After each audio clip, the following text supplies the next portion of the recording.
Thank you for introducing us. Hello, I'm Hisako and I'm very honored to be speaking at the plenary of JASAL2020 with Satoko Kato, my longtime colleague. As some of you may know, I've been involved with JASAL when we started this organization in 2005 with just 15 people. Our field is growing every year in high speed, and now with this unfortunate pandemic, and many of the classes going online, we feel the potential that our field can contribute greatly in supporting our students. As you might have heard already before this plenary, and you will hear lots and lots more throughout the day. Today, Satoko and I will talk about reflective dialogue and learner support in self-access language learning. We hope that you will also enjoy our plenary. This is a photo we took 5 years ago when we were both working in Tokyo in the same office.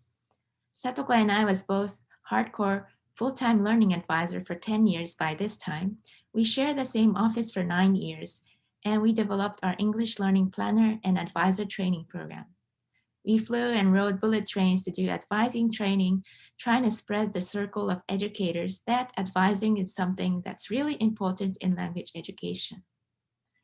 This was a day that I was leaving Tokyo to move to Kobe, and a day in which we decided to put energy into applying our advising experiences and advisor training experiences into the next stage. Satoko in getting involved in developing advisor training certificate program, and for me in implementing advising approach in classrooms and in educational programs in SAC. After not sharing the office for the past 5 years, so today is a great joy for us coming back together and giving this talk together. So further ado, let me start our presentation. So today in our talk, we'll talk about the importance of reflective dialogue. Reflective dialogue can come in a variety of formats. In part 1, I'll talk about why reflective dialogue and how we can implement it in classrooms and in SAC. In part 2, Satoko will talk about reflective dialogue in advising and advisor education. So let me start with part 1. 52. Can you guess what this number is? Well, this is the number of self-access centers registered in JASAL's SAC registry, and every SAC, as you know, is very different and unique. So while each institution operates its self-access center with different goals and different scale and services, all the centers offer educational support to promote self-access learning. And while we take time to develop and administer the programs, sometimes students only come to fun events like Halloween or parties, but don't come to use the programs or services. And oftentimes those students could benefit from the SAC services and programs. So the question we have is, how can we get more students to use our SAC regularly so that students become autonomous learners and achieve their language goals? So we are now beyond just getting students into our SAC. We want to support more on developing autonomy and connect to gaining their language proficiency. So the autonomy we are aiming towards is defined as the ability to take charge of one's learning by Oleg. Autonomy is a capacity for detachment, critical reflection, decision-making, and independent action, my little. And so learner autonomy is about learner directly taking actions about their learning actively. But it's important to remember that number 1, autonomy does not develop instantly. And number 2, many learners have beliefs that may hinder their ability to succeed. So what do I mean by learners having beliefs that may hinder their ability to succeed? So from Satoko and my experiences together going through more than 8,000 sessions with Japanese EFL learners is this. Student says, she's good at it, but I'm not. Only special people can. I just need to work hard on my own by myself. I didn't know that we can become successful. Many students think only special people can succeed innately, and at this point, students tend to not believe in their ability, which creates a wall. And so for learners to be developing their autonomy, It's important that learners feel even a small sense of success, achievement in their day-to-day learning, learn to feel confident about their decision or actions, feel their learning processes connected to their inner selves, and take ownership of their learning. So, how? From the ecological view of autonomy, autonomy is dialogical. Van Leer says, autonomy means having the authorship of one's actions, having the voice that speaks one's words, and being emotionally connected to one's action and speech within one's community of practice. This type of autonomy is dialogical in Bakhtin's sense, socially produced but appropriated and made one's own.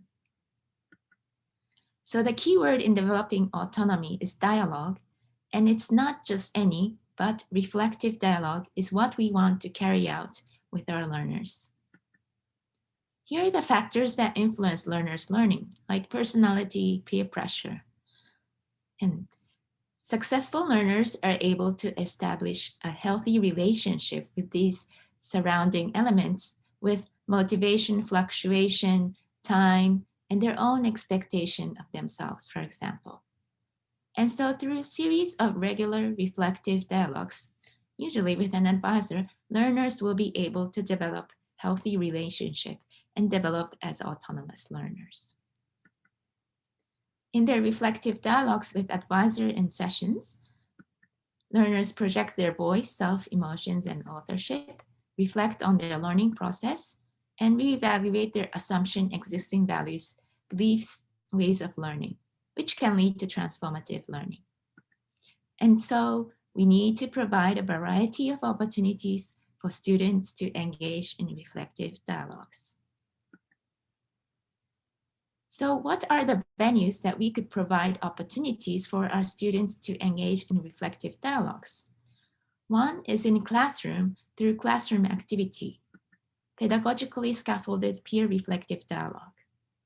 In SAC, through pedagogically scaffolded self-access activities, in advising through intentional reflective dialogue with an advisor, and many other dialogue opportunities that learners may have in SAC, including conversation with staff, teachers, peers.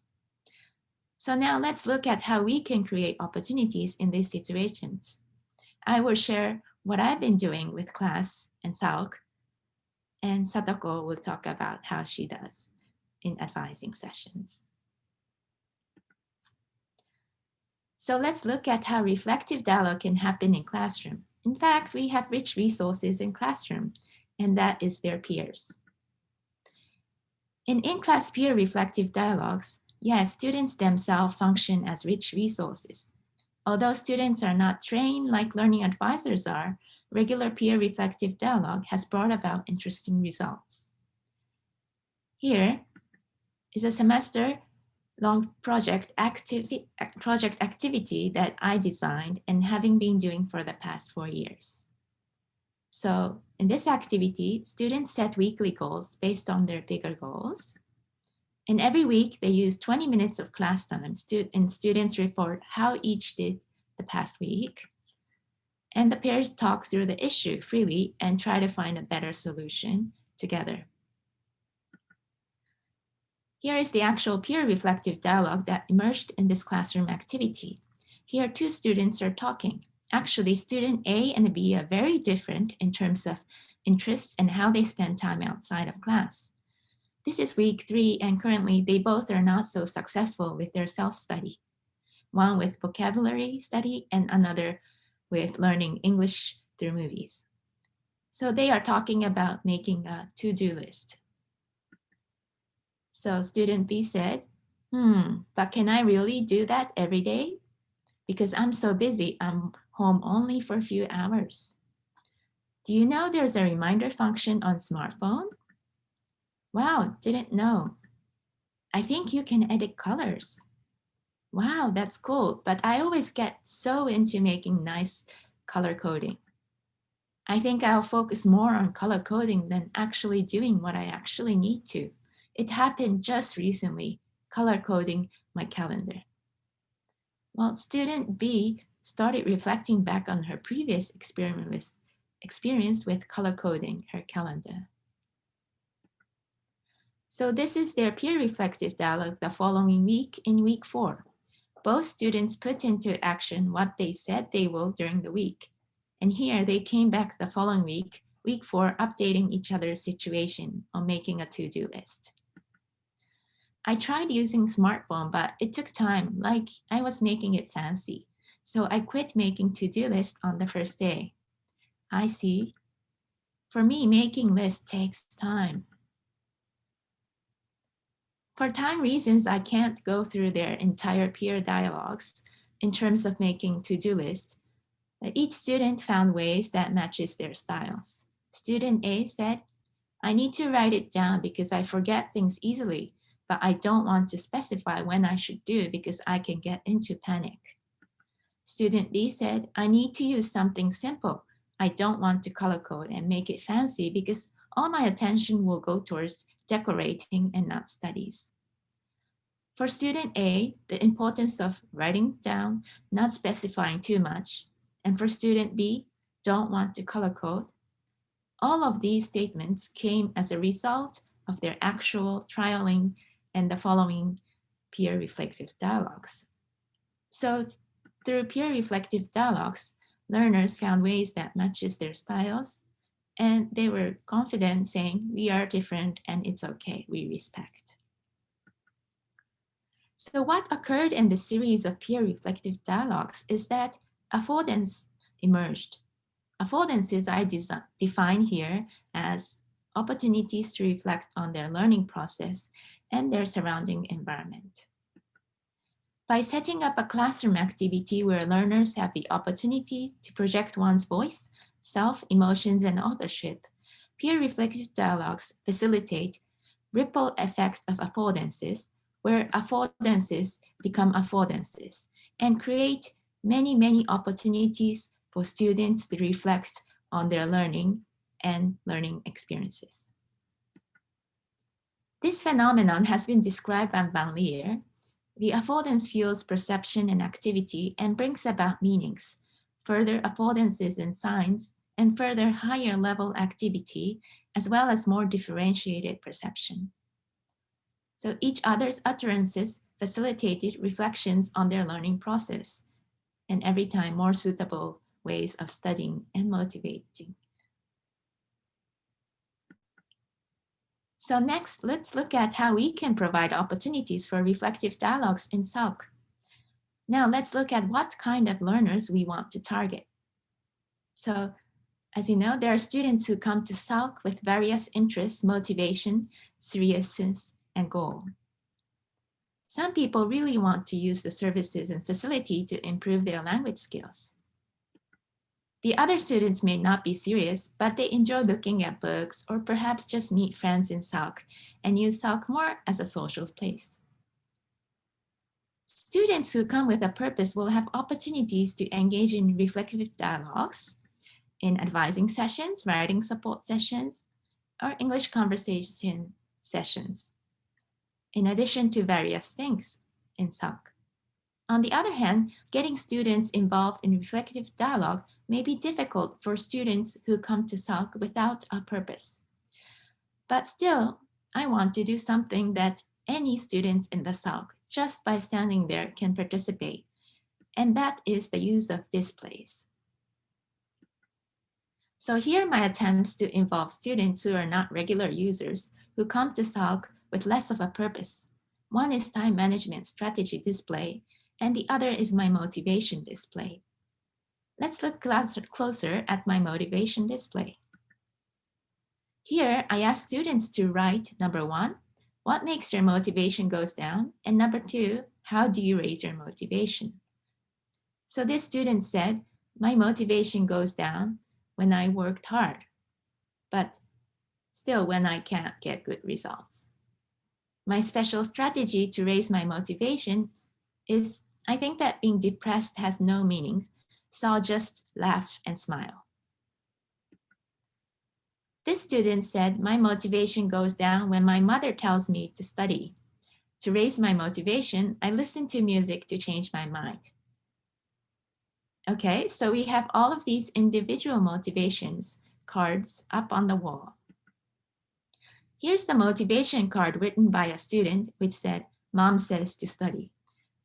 Well, random students who came to SALC to meet friends stopped by and carried out this conversation. Right, me too. Wow, but I never thought about this idea.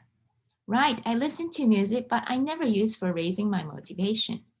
So when do you get demotivated? When I'm too busy at part-time job. So true. Sometimes I wonder if I'm doing too much part-time job.